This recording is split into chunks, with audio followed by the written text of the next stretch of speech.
हमारा चैनल आपको पसंद आए तो लाइक करें, कमेंट करें और सब्सक्राइब करना मत भूलें और बेल आइकन भी दबाएं।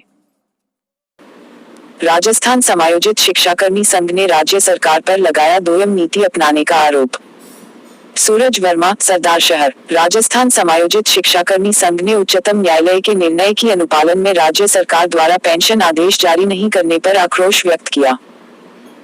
सरकार के उक्त कार्मिकों के प्रति असंवैधानिक व प्राकृतिक न्याय की अवधारणा से वंचित करने की नीति को उजागर करने के लिए संघ के प्रांतीय आह्वान पर प्रदेश के सभी जिलों, ब्लॉक स्तर पर प्रेस कॉन्फ्रेंस कार्यक्रम बुधवार को रुद्र रेस्टोरेंट में आयोजित किया।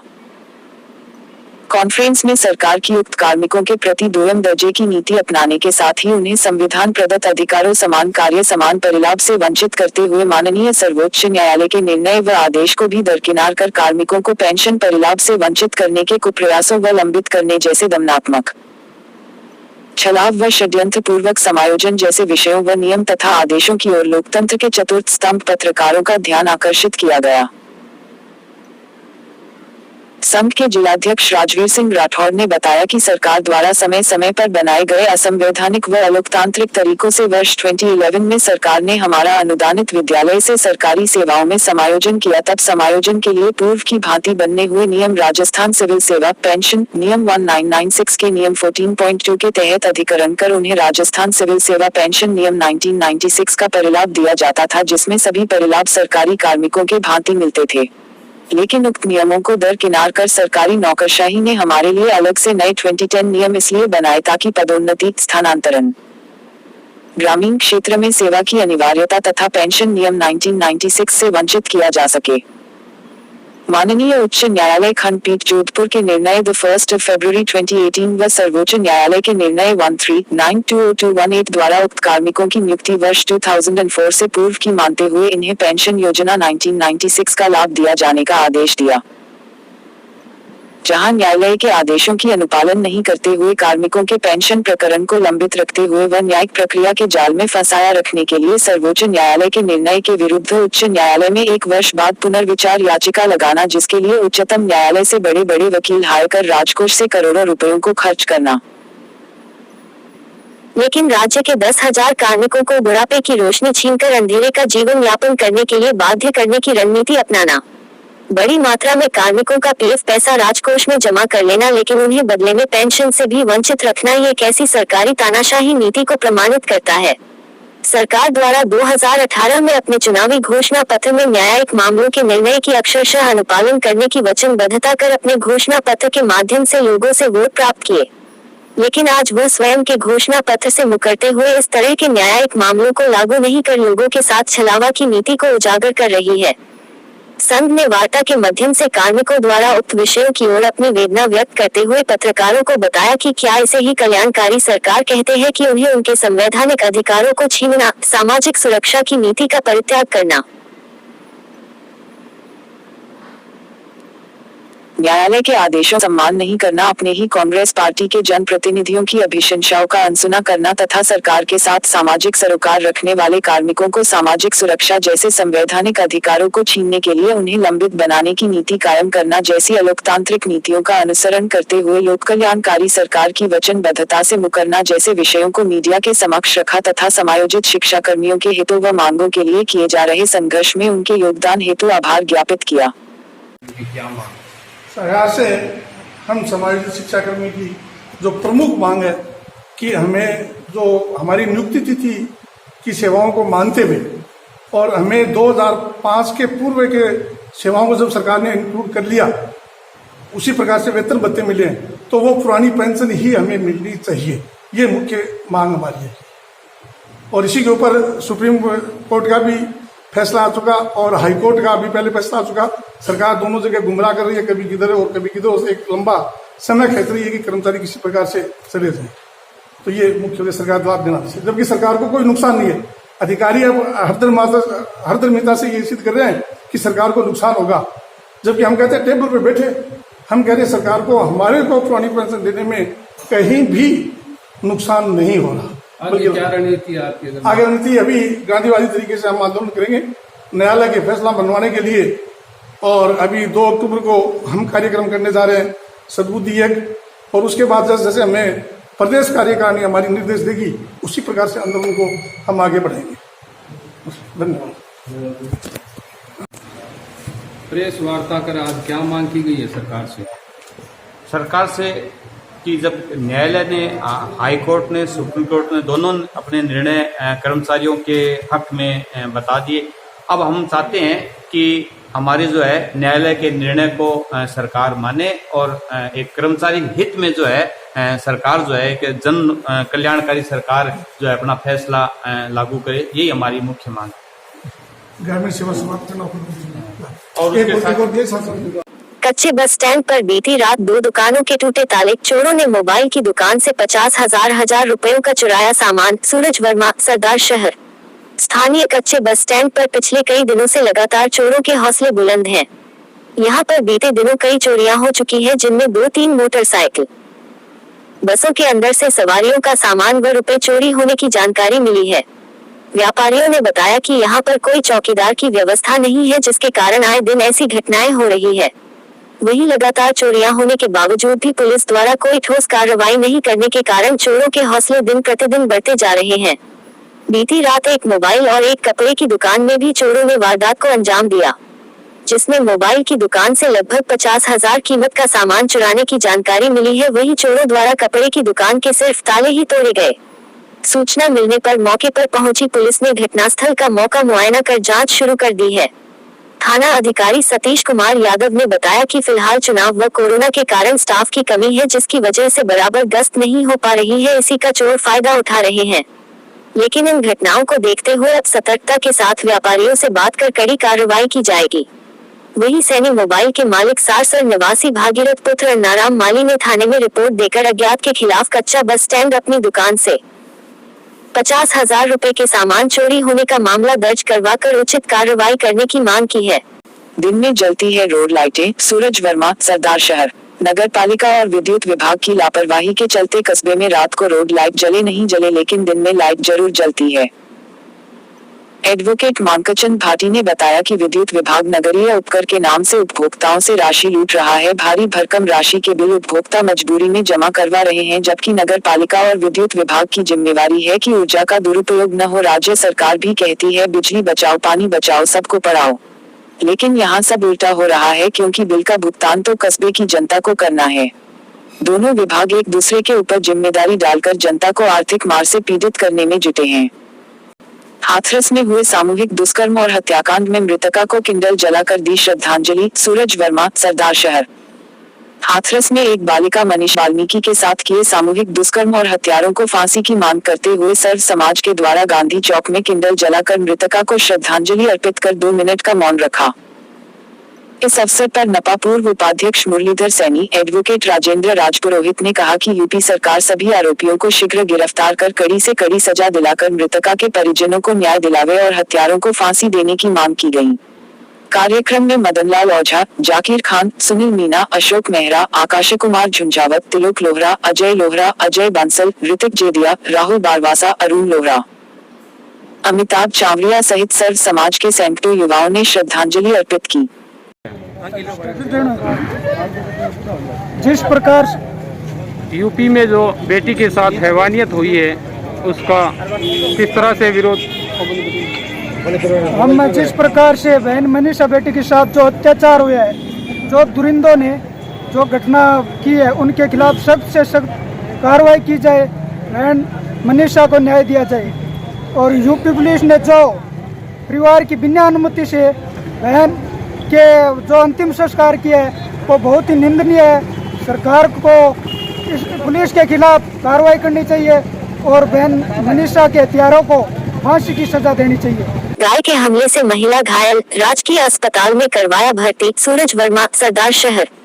शहर के वार्ड 18 में गाय के हमले से एक महिला घायल हो गई, जिसे परिजनों ने राजकीय अस्पताल में भर्ती करवाया, जहां पर डॉक्टरों ने महिला का उपचार किया। प्राप्त जानकारी के अनुसार वार्ड 18 निवासी मूली देवी पत्नी किशनलाल भाट बाजार से अपने घर जा रही थी कि अचानक एक गाय ने महिला पर हमला कर दिया। महिला का शोरगुल सुनकर आसपास के लोगों ने गाय के चंगुल से महिला को छुड़ाया। परिजनों ने बताया कि मोहल्ले में आवारा पशु बहुत ज्यादा होने के कारण गलियों से निकलना मुश्किल हो रहा है। प्रशासन द्वारा आवारा पशुओं के खिलाफ कोई कार्रवाई नहीं की जा रही है। जिससे रोजाना आवारा पशुओं के हमले से लोग घायल हो रहे हैं।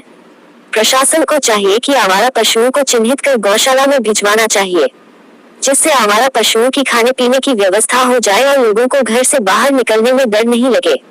लेकिन प्रशासन इस पर कोई कार्यवाही नहीं कर रहा है, जिससे आमजन में रोष व्याप्त है।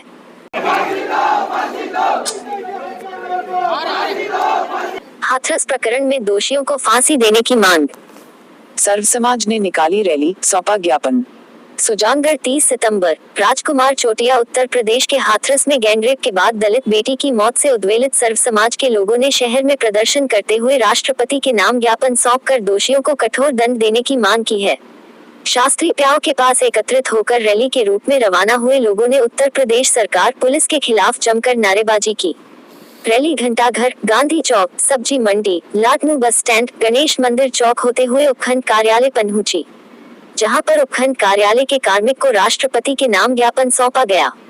ज्ञापन में उत्तर प्रदेश के हाथरस में पीड़िता के साथ गैंगरेप कर उसकी जीभ काट कर और हाथ पैर तथा रीढ़ की हड्डी तोड़कर उसे मौत के मुंह में पहुंचाने के दोषियों को फांसी की सजा देने की मांग की गई।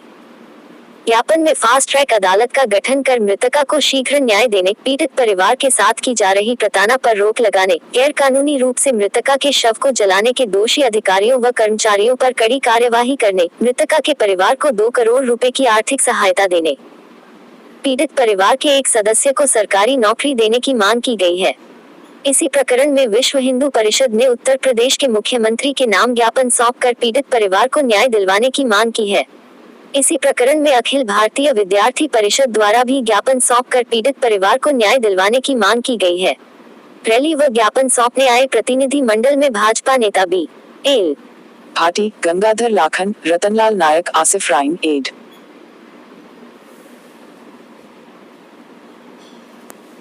तिलोकचंद मेघवाल, विजयपाल शोरान, शाकिर खान बेसवा, प्रदेश सियोता, निखिल आर्य, महेंद्र आर्य, मनोज पारीक, सौरभ पारीक, सद्दाम कादरी, विश्वनाथ बारवासा, करण, नानूराम, धनराज आर्य, रामनिवास बुगालिया, महावीर माली, विक्की परावा, बबलू बजरंगी, हंसराज नायक, महेश सांसी, सुनील रैगर, विकास सांखला, भीवराज प्रजापत, राहुल प्रजापत, विशाल सोनी, विकास सांखला, राहुल सरवा, अजीज अली, मोहित बोचीवाल, रोहित लाटा, हंसराज नायक, अशोक रैगर, राहुल सियोता, अमन सोनी, दिलीप धवल, राजेश लोहिया, सुनील भार्गव, मौसिम खान, कैलाश डुकिया, कानाराम पारीक, महबूब खान, मोंटी खान, आरिफ खान, आसिफ खान, छोटे सरकार, इकबाल खान सहित अनेक लोग शामिल थे।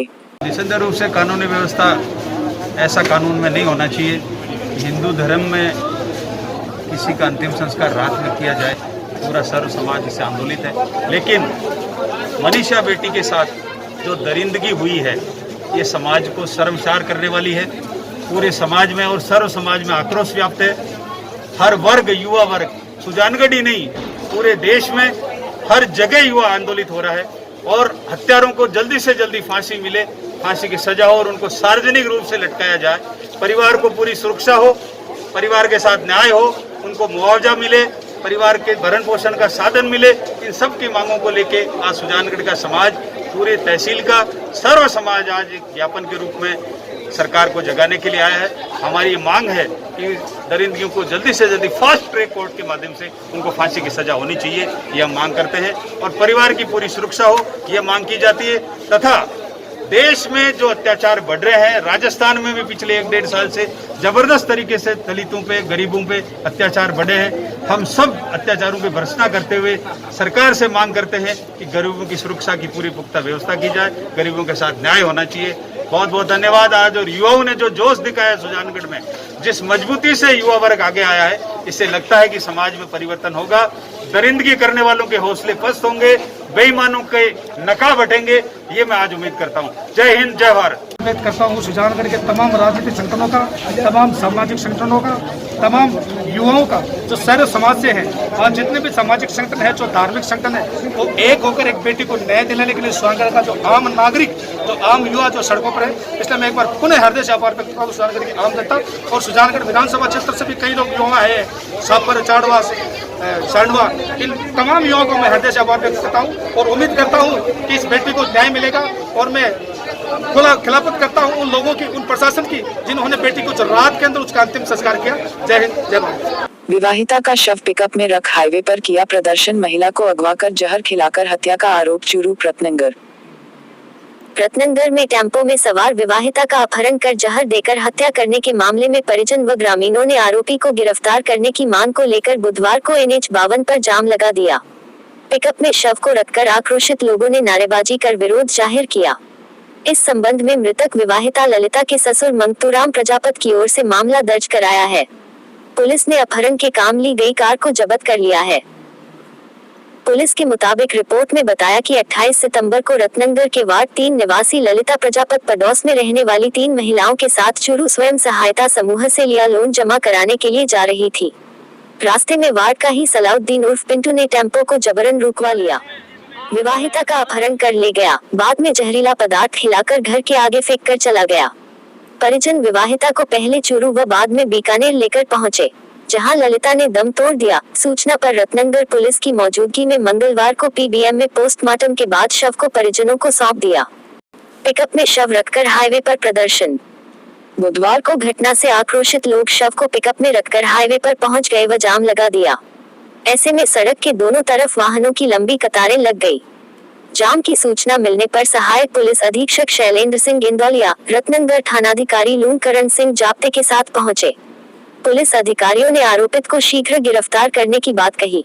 पुलिस ने पीड़ित पक्ष से 72 घंटे का समय मांगा गया। इस दौरान लोगों ने पुलिस के खिलाफ नारेबाजी करते हुए आरोपित को कड़ी सजा दिलाने की मांग को लेकर नारेबाजी की। SP परिस देशमुख से वार्ता के बाद 24 घंटे के भीतर आरोपी को गिरफ्तार करने का आश्वासन दिया गया। इस पर परिजन विवाहिता का दाह संस्कार करने के लिए तैयार हुए। जैसे अब ये सामने आ रही हैं कई बातें कि ये जो आरोपी था ये फितरती था या फिर इस टाइप का इसके पहले भी थे मुकदमे। तो इस संबंध में मेरी जनता जनार्दन से यही मैं कहूँगा कि आपकी नॉलेज में यदि कोई भी ऐसा व्यक्ति आता है जिसको देख के आपको लगता है कि ये संदिग्ध है या फिर ये फितरती किस्म का है, तो उसमें आप जल्द से जल्द पुलिस को रिपोर्ट करें। कई बार कई लोग अपने कि हमारा नाम फजूल में आएगा या फिर किसी भय के कारण किसी का नाम बताने से कतराते हैं। तो ये घटना ही नहीं, बाकी घटना में भी यदि कोई संदिग्ध है या फिर आपके आस पड़ोस में कोई ऐसा है तो आप जल्द से जल्द पुलिस को इत्तला दें। पुलिस की अभी तक की क्या कार्रवाई? रत्नगर थाने में FIR दर्ज हुई थी। अपनी जो लड़की है उसके ससुर ने उसके पति की तरफ से ये FIR दर्ज हुई। कल रात को तुरंत मामला दर्ज कर लिया गया था। इसमें सलाउद्दीन उर्फ पिंटू करके है आरोपी जिसका नाम सामने आ रहा है। मुस्तगीसों ने इसमें बताया है कि वो लड़की का अपहरण करके ले गया और उसको जहरीला पदार्थ खिला के उसकी मृत्यु हो गई। तो इस संबंध में पुलिस जल्द से जल्द कार्रवाई कर रही है। आरोपी की दस्तयाबी के लिए टीमें लगी हुई हैं। इसमें मैं आप सबको जल्द से जल्द कार्रवाई करने का आश्वासन देता हूँ। सर मार्केट में ये तो जब आरोपी से पूछताछ होगी उसके बाद ही क्लियर हो पाएगा। बाकी हम जल्द से जल्द प्रयास कर रहे हैं आरोपी को दस्तयाब करने का। अब मामला तो यही है कि अपहरण करने का ही। पूरा बता दो। हाँ जी बताओ। मेरे लड़के की भोई की कोई काम से चूरू जा रही और ये बिहार में टेम्पो में बैठी थी और थोड़ी दूर चलने के बाद में वो सलाउद्दीन नाम का लड़का और फिर जो टेम्पो में से उतारी है, फिर मारपीट की है और गाड़ी में डाल के ले गया। फिर इसके बाद में भी इनको कहने दिया 1 घंटा के बाद वो गली में डाल के चला गया। फिर इसके बाद भी देख के चूरू एडमिट किया, डॉक्टर भी इसका इलाज चालू किया। फिर रात को 10 बजे मैंने बीकानेर रेफ़र कर दिया। बीकानेर में भी इसका इलाज चला और भी इसकी मौत हो गई। आपको धमकी दी जा रही है उनकी तरफ? और मेरे लड़के को यह धमकी दे रहा है कि तुम रिपोर्ट करेंगे तो हम तेरी जान लेंगे, जान से मारने का धमका दिया है।